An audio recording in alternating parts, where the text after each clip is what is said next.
So welcome to one more reading. Science of Mind Magazine Daily Guides. Here we go. This is, of course, for the 29th of October, 2025. It's amazing how, well, I'll tell you what I was wondering before I actually started today. We always have a quote from somebody. And sometimes I'm sure they're pretty accurate, but occasionally I wonder, how do they know that person really said that? So there are a couple of quotes from Einstein. So I went online and I Googled it. I think I used Gemini and then I used ChatGPT. And the answer that came back was, well, these sayings are reputed to be Einstein.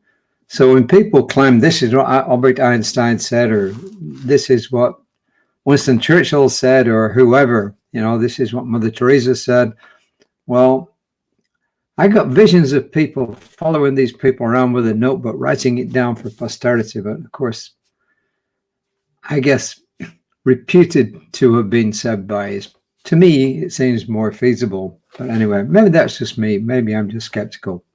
So with all that, what is today's quote? And I'm sure this one is correct because Wallace Kinnear was a well-known New Thought teacher in the 20th century. And I'm sure people did write stuff down and re-put it in books. So I'm sure this is a correct one. I invite and accept from infinite intelligence a greater desire and ability to express its active nature. So let's just see what Ernest Holmes has got to say about this. And then let's see what Reverend Jesse Jennings has got to say. And then let's see what I've got to say. Because sometimes I think we tend to get lost in knowledge. We tend to push out facts. I'm an engineer, basically. Well, I'm a minister now because I studied for a whole bunch of years to become a minister. But originally, I was an engineer, and engineers rely on facts. And one of the biggest mistakes engineers make, and other people who are left brain, one of the biggest mistakes they make is that they rely on selling things through facts. And really the way to sell things, anything, whether it's an idea, it's a product, is actually stories, testimonies. They're a lot more likely to get somebody to buy something or accept an idea than just plain facts. But maybe for people like me, engineers, scientists, and so on, it's facts do work. But there's an old saying, stories tell, facts tell, stories sell. So I'm going to see if I can put a story in at the end of all this. Okay, so bear with me. In the philosophy of Ernest Holmes, which is obviously produced after he passed away, it was 1996, so I guess it's his collective wisdom. He says, with what vastness of power we may ally ourselves, i.e. God. What mighty energy hurled the stars into ordered space. What infinite wisdom is their stately workings. What exquisiteness of beauty in the creative mind, capital, that paints sunsets and adorns rainbows. What melody is in the soul of the one who teaches the birds to sing.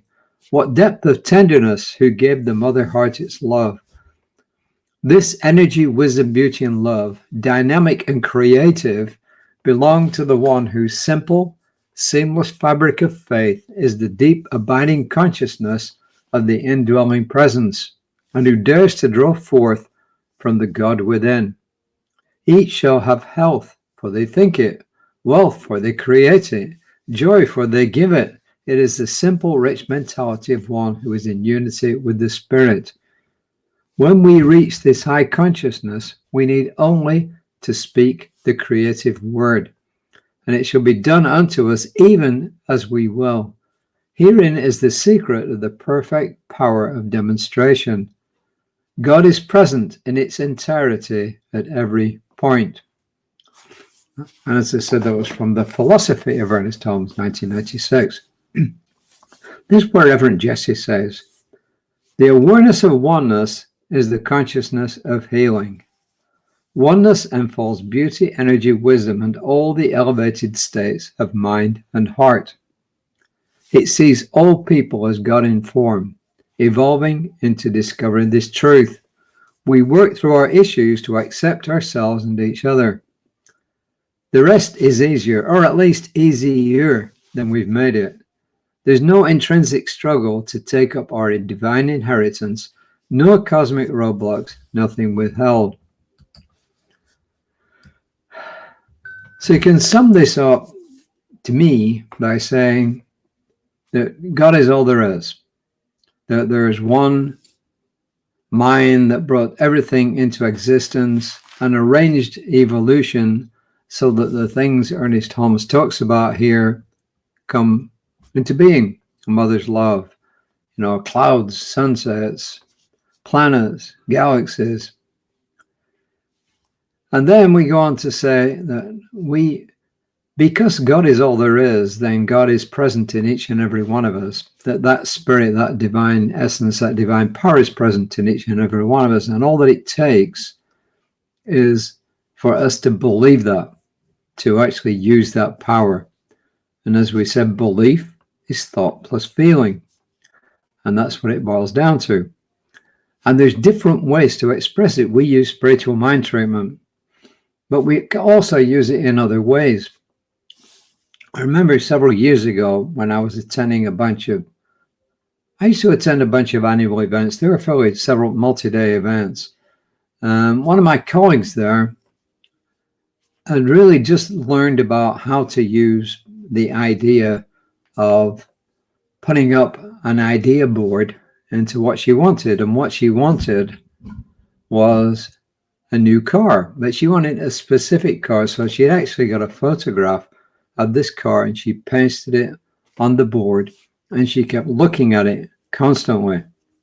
So the idea was firmly implanted in her mind and she convinced herself, in other words, thought plus feeling, that this was going to happen, that she was really going to manifest this. And she was a spiritual person, so she attributed all of this to a power greater than she was, but she kept looking at this board over and over. And then eventually, one morning, the doorbell rang. I think it was a Sunday morning, but I'm not sure.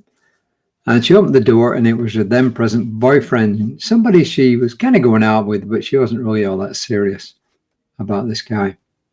So he told her to come in the driveway. In the driveway was, with a big bow all around it, a brand new car. Exactly the same color. And it looked like the same car that she wanted. Well, she is an honest person, so she actually declined the new car, believe it or not.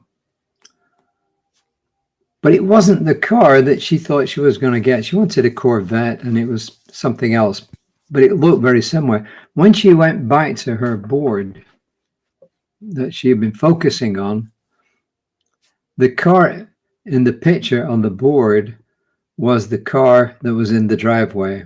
I mean, it was the same model, make, everything. Same color, model, make. But it wasn't a Corvette, but it was what was in the picture. So she actually had manifested what was in this picture. And being a spiritual person, she attributed this to using the one power, the divine mind. So that's an idea of what can happen when we focus and we concentrate and we truly believe. And as I said, belief is thought plus feeling. So when you want something, make sure that it benefits not only you, but other people. And also make sure that it doesn't take anything away from anybody, at least. So it benefits you and absolutely does not detract from anybody else because you're getting what you want. So give it a shot. Thought plus feeling. What do you want? What will it feel like when you get it? What will it feel like when you get it? Because Reverend Jesse's always saying, what you want isn't the object. What you want is the feeling that you will have when you get that object. So that is my 10 cents for today. Today, you should have had a reading at 9:15 this morning from Reverend Lisa Ryan, my colleague, and you'll get one tomorrow morning. That's on Creative by Spiritual Center's Facebook page, on the same page. Sometime today, I didn't check, I'm not sure when, should be a midweek meditation by Daniel Johnson, one of our practitioners. So you'll see me tomorrow about 9. No, yes, I should be able to do 5 o'clock tomorrow. So, but my prayer for you is that you have a great rest of the day. You have a wonderful day, and that you use this tool of thought plus feeling, knowing that the divine mind will respond to you, and be grateful, as I am grateful now for this prayer, that I release into that divine mind, knowing it's done, and so it is. Namaste.